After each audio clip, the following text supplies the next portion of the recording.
Hello, everyone. Gen X Man hosting your weekly dose of Star Wars D6 Soloplay.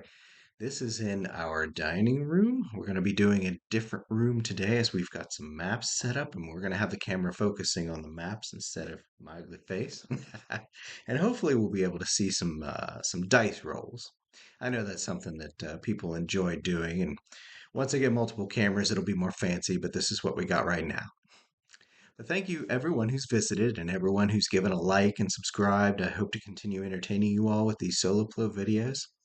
So, to recap, our heroes, six droids who, through chance or circumstance, have found themselves freed and are able to pursue their own goals free from restraining bolts and memory wipes.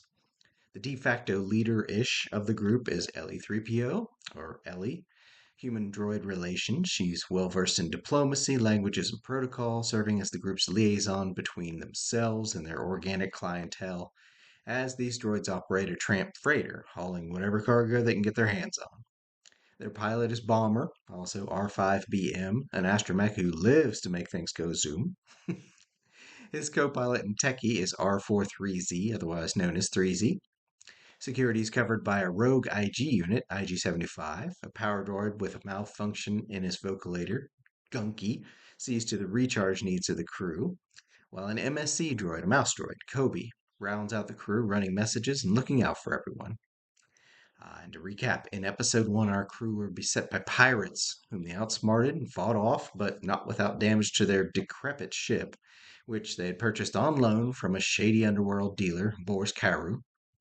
They arrived, dropping off their meager cargo, and Boers immediately set them up with a highly lucrative job. The point drop for 5,000 credits. Obviously, too good to be true. The droids had little prospects otherwise and accepted the contract. After all, they owed Boers over 10,000 credits for their ship. This would go a long way to paying off that debt, and maybe they could start generating a profit for once.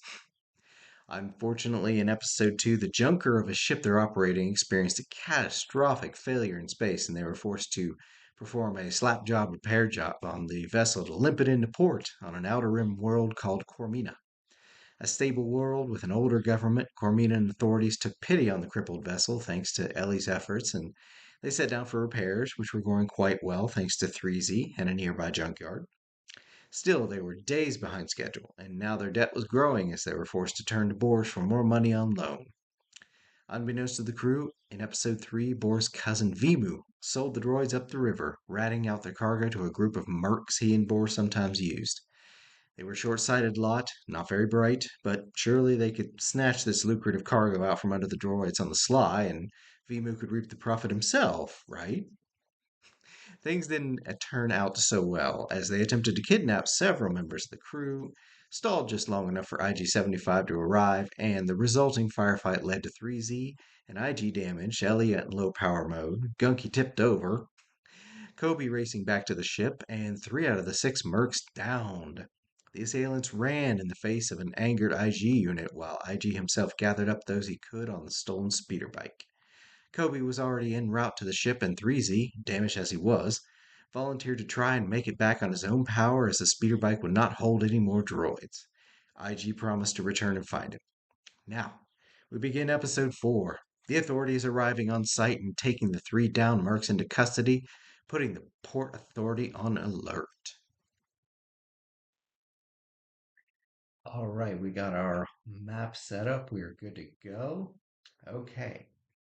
Just for reference, this is an old Marvel Superheroes role-playing game map of New York. I decided to use this because I needed a cityscape and I didn't want to detail everything. So yeah, basically each square will equal 5 points of move. So droids mostly having a move 5, they will move 1 space. The others are move 10, so they'll use 2 spaces.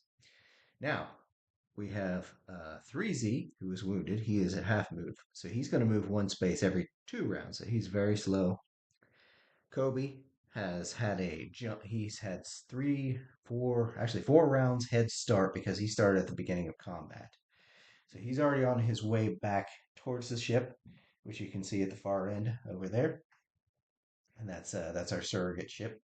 The bad guys are going to be over here, just off the map. And okay, so round 1, we're going to have a movement Let's see here. We are going to go. IG is first. IG is offloading everybody onto the ship, telling them to stay put, close the door, lock it, because apparently in Star Wars you don't close or lock doors. Kobe is next up on initiative order. He will move one.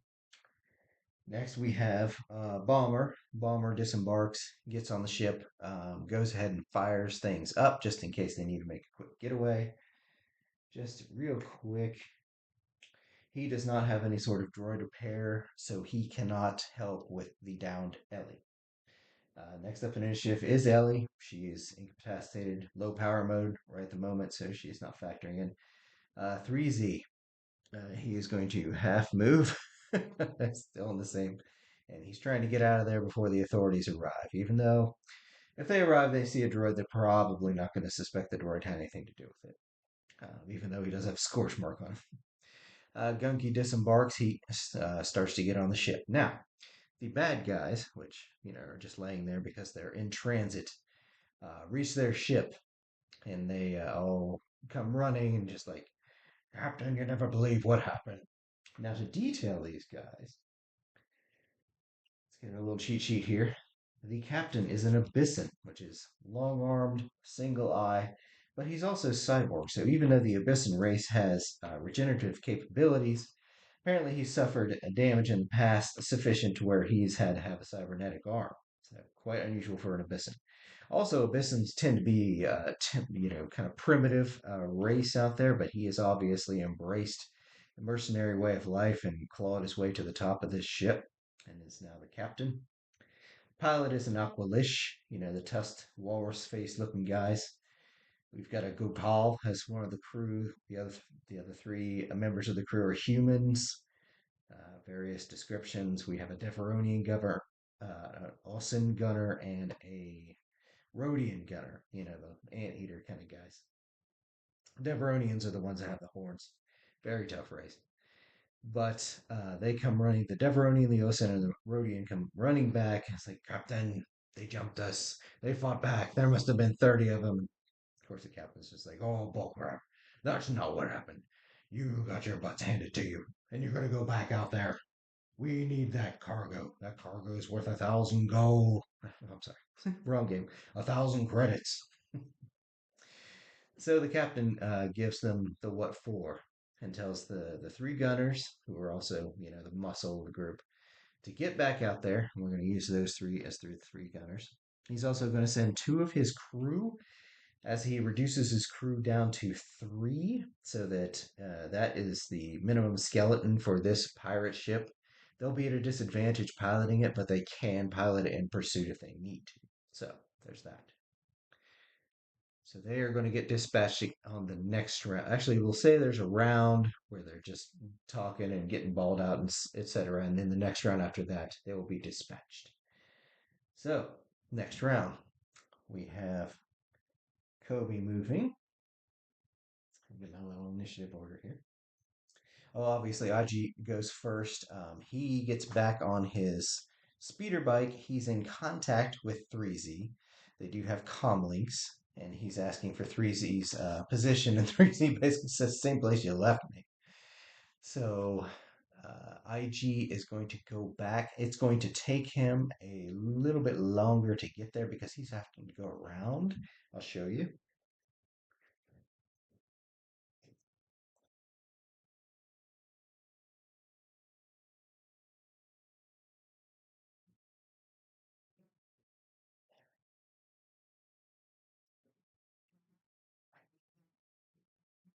So yeah, his movement is going to take him to the north of the map. They're trying to avoid this section as it's going to be crawling with authorities. So he is turning the corner there. Kobe moved already. Bomber has the ship fired up. No roll needed. Ellie's still down. 3Z finally gets to move into the next space. He's just rolling, sparking and smoking and just not doing tremendously well. And Gunky gets himself situated. Actually, you know what? Gunky's going to be the one to drag Ellie into the appropriate, room to kind of secure her so that she's not flying around if they have to do some maneuvers.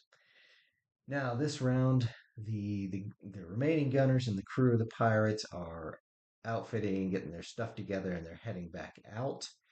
They will reach our heroes next. They'll actually come out and reach them next round. So, all right. So round three, IG makes contact with 3Z and gets him loaded up onto the speeder bike. Kobe moves again. He's taking a leisurely stroll through this park. He's kind of whistling to himself. He's nervous. He's nervous, folks. He's scared. He's just a mouse droid all on his own. The bad guys, everything's said and done, the bad guys will move out. They're obviously not going to go to the same place either. So they're going to start ending up over here. These guys are off map just yet. You know, maybe one right here. Yeah. We got falling people. You know what? We're just gonna lay them down. We don't want to waste the whole night trying to get these guys to stand up. So there you go. All right. So round four, initiative. IG first. IG begins to take off. Move this up here. He has a perception 3D plus one.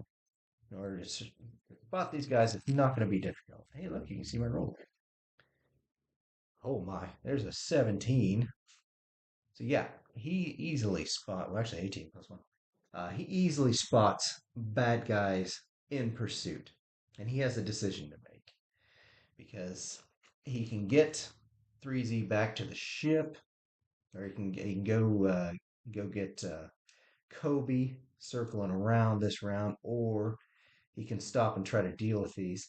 Since he is an IG unit, he is programmed to terminate. I am going to make a roll for him with an unskilled willpower roll. He's got 2D plus one. See how this goes. Oh, and as you can see, that is a natty one on the luck die. So yes, IG gives into his programming. He knows these guys are bad guys. They're going to keep coming for him. He is going to stop and fire sideways off the speeder bike. He has 6D in blaster. He's going to take two shots, which will give each shot a -1 to hit. The range is short, so it is going to be. Let's say it's not going to be really terrible trying to hit him. We'll give him an 8 difficulty. The first roll with them. Oh, good lord, yes. Yes, we're talking 15 plus 12, 27. So yeah, I mean, the first shot blasts the lead guy hard.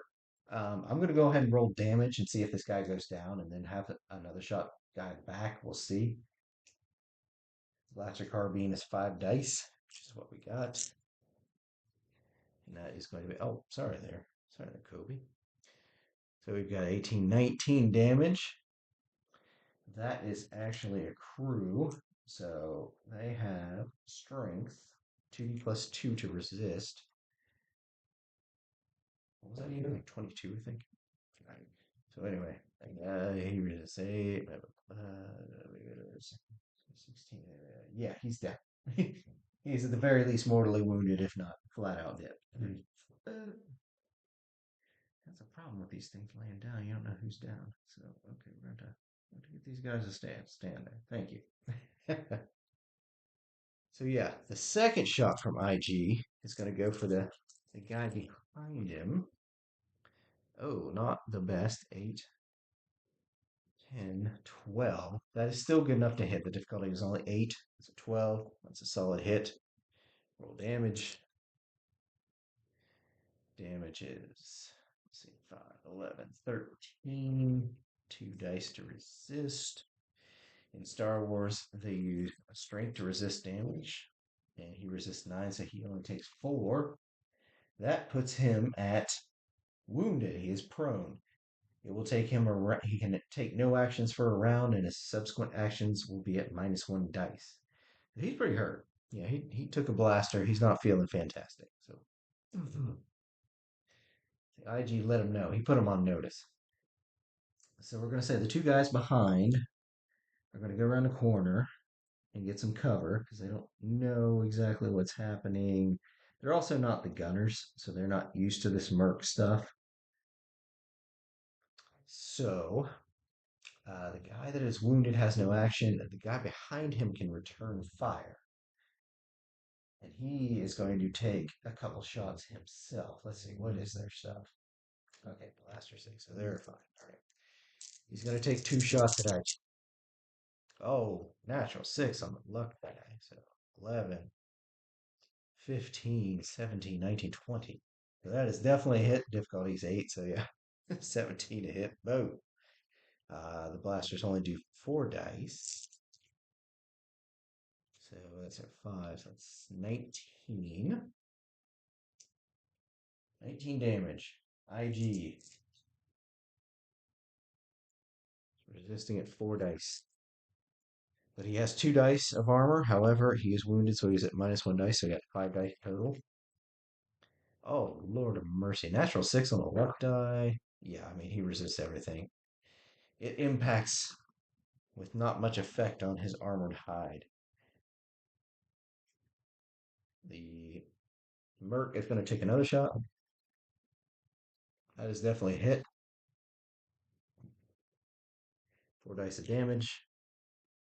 Oh, natural 6 on the luck die. That's not good. 10, 18 damage. IG resists. Oh, man. Yeah, he resists all of it, even with the natural 6 on the look. Oh, wow. The IG's tough. You know, they have a reputation, right? So, bang, bang. He takes 2 shots into his armor plating. 3Z's flipping out. It's like, get us out of here. I've got to go fix Ellie. I've got to fix everybody, including myself. IG. Okay, it's a new round. He can make a new will check. Unskilled willpower check. 11. Okay, okay. So his programming is telling him to stop and terminate everybody. But you know what? He's going to take 2 actions just like he did before. Whereas before it was 2 shots, this is going to be a shot and then he's going to speed off. So his movement will be halved, but he gets to shoot somebody. He's going to shoot the unwounded one. And yeah, that's obviously a hit. Blaster carbine, which has done 21 damage.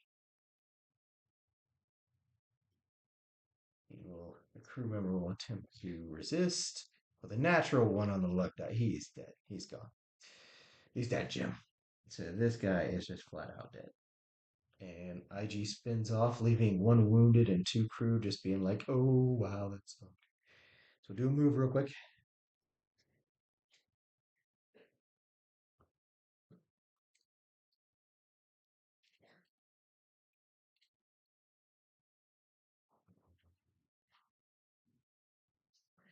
So that is IG's turn. We move down to Kobe, who is moving here. He's in comlink contact with IG, letting him know where he is. IG's going to circle around and grab him. The pirates are going to choose the better part of valor. They're just kind of like, okay, our toughest members just, 2 out of the 3 of our toughest members are down. The other 3 are in custody. The last one standing is wounded. All we've got is this cowardly crew. Yeah, they've had enough. They're gonna boogie back to the ship, let the captain know what happened, what's going on. They're going to leave their wounded and dead in the street because these are pirates. I don't care. And there's no real reason to detail the pickup. So IG will pick up Kobe, everybody back to the ship, everybody starts to take off. Now, 3Z is going to attempt to get Ellie back functional before they take off in the hopes that she can talk to the port authority and see if they can get released because everything's on lockdown now that there's been an incident. So 3Z rolling his droid repair of 3 dice. Yes, we have a 15. That's more than enough to get Ellie back online, although she's kind of kind of loopy from having been incapacitated. Did I miss something? And they explained the situation to her very quickly. There were assailants. The assailants have been terminated. Three is like, well, not all of them. It's like, most of them. IG's very proud. He's very proud of the terminations that have happened today. He's sated. So Ellie is going to get on the comms. She's going to roll bureaucracy, which is a 4D. And basically, what she's going to try to find an angle that will allow them to depart. Probably saying, "Hey, we have cargo that's going to expire. Can we get off here?" Oh, natty one on the luck die. So not only does okay, the complication is that no, they cannot leave, and now they're due for an inspection.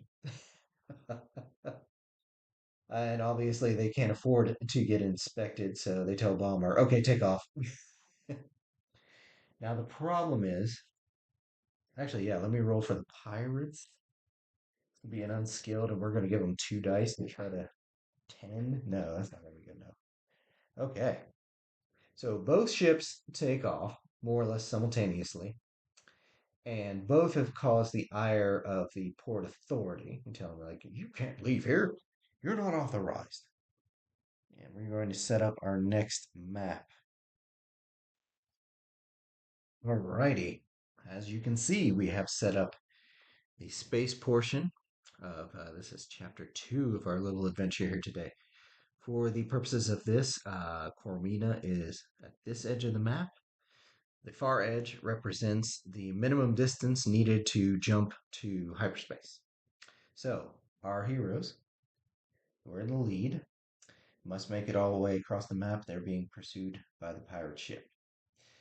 Bad things, obviously, that the ion drive on our hero's ship was only partially repaired, bringing their space rating from 1 to 2, which means they're only going to be moving 2 hexes per turn, which is very bad because the pirate ship can move 8 hexes a turn. So, pirates are going to be running circles around them. The advantage that they have is that 3Z is fairly experienced in operating, shipboard systems.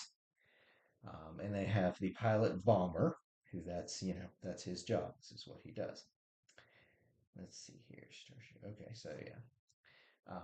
Also, the pirate ship has lost all the gunners. So even though they have guns, they can only operate one at a time. The captain himself actually taking the initiative, and any rolls he makes are going to be at a +10 difficulty because they're operating at a skeleton crew, which also goes towards their flying. So they have some challenges, even though they're faster, tougher, more maneuverable, ships in better shape. Their crew has taken a serious hit, and they're facing off against the much more competent, hopefully, droids. However, the droids are in a junker, so let's just see what happens. Round one. IG gets initiative. He is going to fire up the weapons on this ship, on the Gatrock freighter. These are not deeply impressive, but it's better than nothing. The damage has not been repaired to my knowledge, so the cannons are still at limited capacity. So he will fire up the cannons and hold action. Bomber is going to use his piloting to set the difficulty for the pirate ship to get in the firing arc. So instead of it being based solely on range, you've got Bomber taking evasive action as much as their decrepit ship can allow. So we're going to go ahead and roll Bomber's flying on that. He has 4 dice. Oh, wait, no, that's not right. I'm sorry. Space Transports is actually 6 dice. We have 6 dice. So instead of it being the difficulty for the pirate ship to shoot them, instead of it having a static numeric value, Bomber is going to set the value for them to hit. Oh, my Lord have mercy. 25, 28. The pirate ship is going to have to roll a 28 to hit them as he as we move. One, two. Now you notice there are some light debris fields in orbit around CORMINA. These don't pose a navigation hazard, however, they could be used to hide behind, etc. And also, you see two satellites in orbit over CORMINA, and these are just basically communication relays and so on and so forth. So the Port Authority and CORMINA know where these ships are, and they are dispatching fighters to intercept if they can. They've got a heck of a head start. So our good guys have gone. The bad guys are going to move. One, two,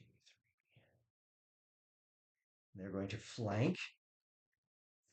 So one thing about Starship Combat is that you have to declare the shields being active. The shields can cover one arc under an easy roll.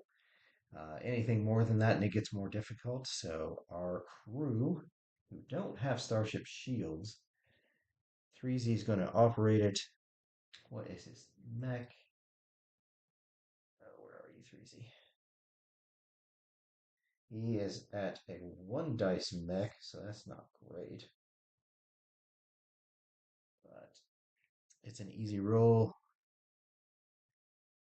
I'm going to give him an extra dice. Because we're going to say he's having assistance from either Kobe or Gunky, probably Kobe, maybe even Ellie. Oh, never mind, natty one. The shields. As he attempts to get the shields up, there's a sputter and a spark, and the shields actually do not come up at all. That will require a repair roll before he tries to use them again. Lovely. The pirate ship. It is now their turn. They are going to fire. Let's see. The pirate captain has some dice here. He's going to be at a 4 dice. Well, actually, wait, hold on here. I'm sorry, yes, 5 dice. 5 dice Starship Gunner. He's trying to beat a 22. Oh, natty one. Gee, Merry Christmas, a mishap. You know what? We're going to say his fumbling attempts to activate the gunnery have actually caused a feedback and an overload as he jiggles and jerks, and he's not as experienced with this model as he thought he was, and suddenly there's sparks and smoke in his own cockpit. It's like, oh god, what's wrong with this thing? um when was the last time I saw service? I don't know, Captain. So the shots are now going to be at a -1D until it is repaired, and obviously they can't repair it right now with their skeleton crew. So you see laser fire track across the blackness of space, basically leading the ship as it attempts to escape. New round. We're going to move 2. Bomber's going to put himself in their flight path, forcing them to move. Let's see, what is his piloting? 6 dice. Bomber sets the difficulty to hit. Oh my lord. At 26. Goodness gracious. So we'll go ahead and roll. He's at -1 dice, trying to hit a 26. He basically needs a 6 on the luck die. He does not get it.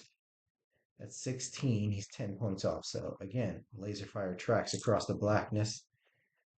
They are going to fall in behind, angle the shields to the rear. 3Z, can you get those shields up? No, that's a negative. He really needs to get some skill points in that. All right, new round. IG. Oh, yeah, IG all this time. Whoops. Okay. Well, we'll say IG was getting comfortable. And for this round ends, IG is going to fire on them. They are not taking evasive action because of the increased difficulty of their skeleton crew. We're just going to keep this as, I mean, they're right on their butts, so this is going to be easy. Say 8 at the most, he definitely hits. Our droid crew deal 8 points of damage to the enemy ship. The enemy ship cannot operate shields with a skeleton crew. The roll would be ridiculous, so we're not going to waste time rolling. Where's the hull? 3D plus 1. Okay, so we have 6 damage incoming. And it, ooh, okay, yeah, it resists everything. Natural 6 on the luck die, forget it. Okay, new round.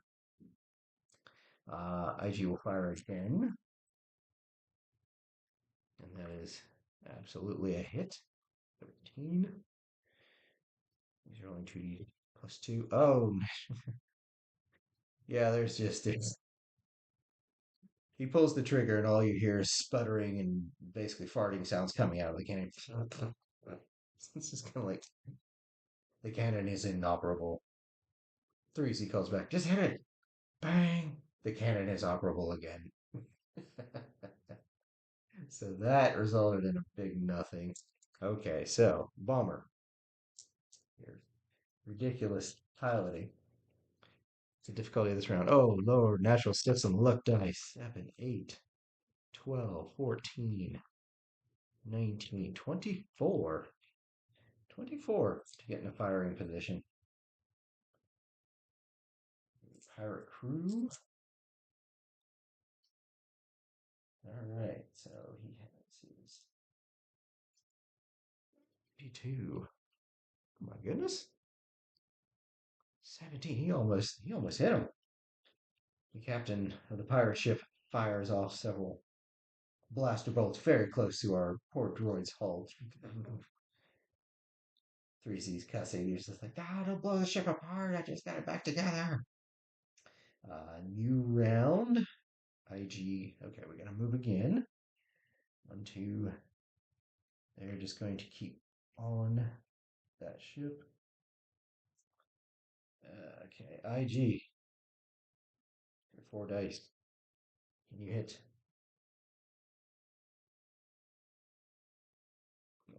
Let's do, yeah. 7, 8, 9, 10. 12. Yes, he hits. He rolls. 7, 8, 9 damage. The pirate ship attempts to resist. Oh, natty 1 on the dice. 7 damage.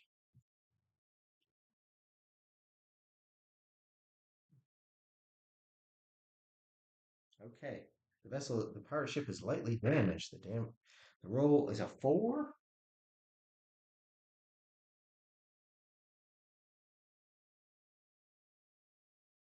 Oh man. One onboard weapon emplacement was rendered inoperative by a major power systems failure.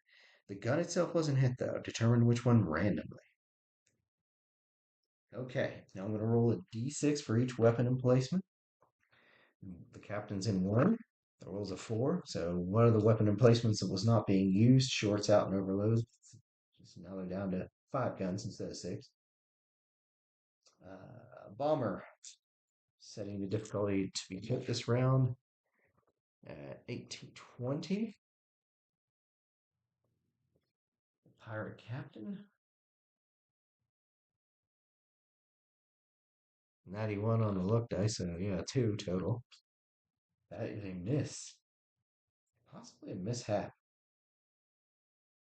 And we're going to say the overload in the other cannon actually caused a feedback short. So the captain's going to have to spend a round changing guns. He's shorted this one out. The feedback from the other one blowing up has affected this one. And we're going to go to the next round. 1, 2. 1, 2. They're still on them. Also, 3 rounds. So the port authority is going to start showing up. Let me get something here.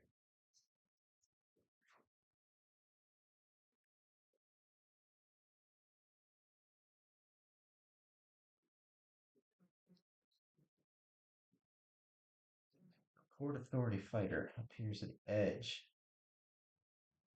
Hails both ships. Tells them stand down. They're going to jail. Okay. So we're going to say we're going to go for a new round. First thing is we got to move to 1, 2, 6, 7, 8. Port Authority fighter is overtaking them rather quickly. Okay, IG is going to return fire. It's the first thing that's going to happen. I got an idea here. We got 42 plus 2. He natty 1 on the luck die. 8.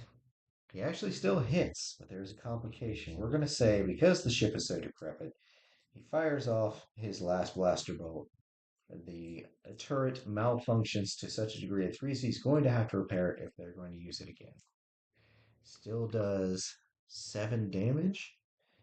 The pirate ship reduces that to nothing. It takes the hits, no big deal. Now, next up on the initiative order is actually Ellie. She can see that the Port Authority has been angered and they're on their way. She's going to try to use bureaucracy, possibly law.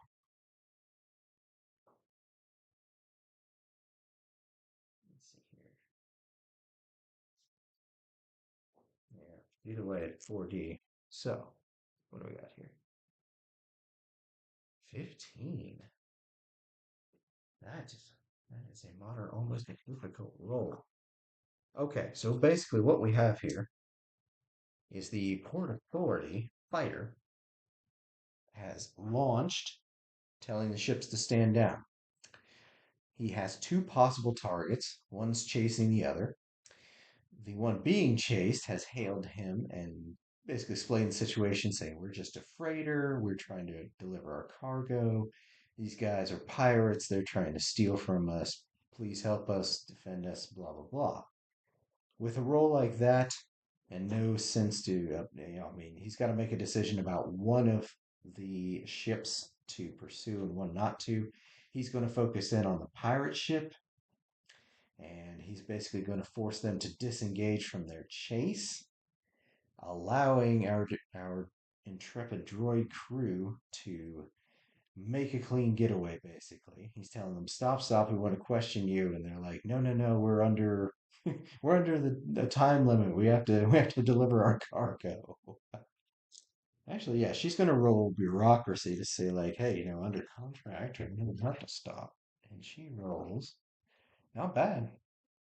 9, 12, 14. So yeah, she says, "Hey, we're under contract. We have to deliver this in a certain time, and then we'll come back and sort all this out legally with you and your bosses." And the lone fighter not having much of an option here. It's just kind of like, "Oh, okay, I've got your ship ID, etc., etc." So our droids hit hyperspace, no longer hindered by being pummeled by a pirate ship. Narrowly escaping certain doom. Thank goodness, though. And en route, they're going to have, before this episode ends, before we wrap this up, they're going to have a little powwow. And they're going to have a little discussion about their cargo. They know the cargo is a living being, an organic, and it is in some sort of emergency life support pod thing that is obviously very expensive, and whoever's in there must be very important. And they also know that they were going to be paid 5,000 credits just to take this organic from point A to point B. And since they have done that, they have come under constant attack and ambush by the same group. And further, that this group apparently, IG brings this up, that this group obviously knew exactly where they were. They knew what hangar to go to. They knew the droids were out and knew how to find them in the city. Eventually, they knew who they were looking for. So somebody had to have told them that. So suspicion has now fallen on Boars, which we, the audience, know is only partially true. It's actually not Boars, it's Vibu, his cousin, who's doing all this. So we think there may be some confrontation with their benefactor next episode as they finally deliver their cargo. So that's all we have for this week. I hope you all were entertained. I hope you liked it. I'm trying to step up my game here. Old lady helped me out immensely with this setup here so that you guys could see the map, see what's going on, see the dice rolls, and eventually, hopefully, we'll have another set of have cameras and we can show everybody.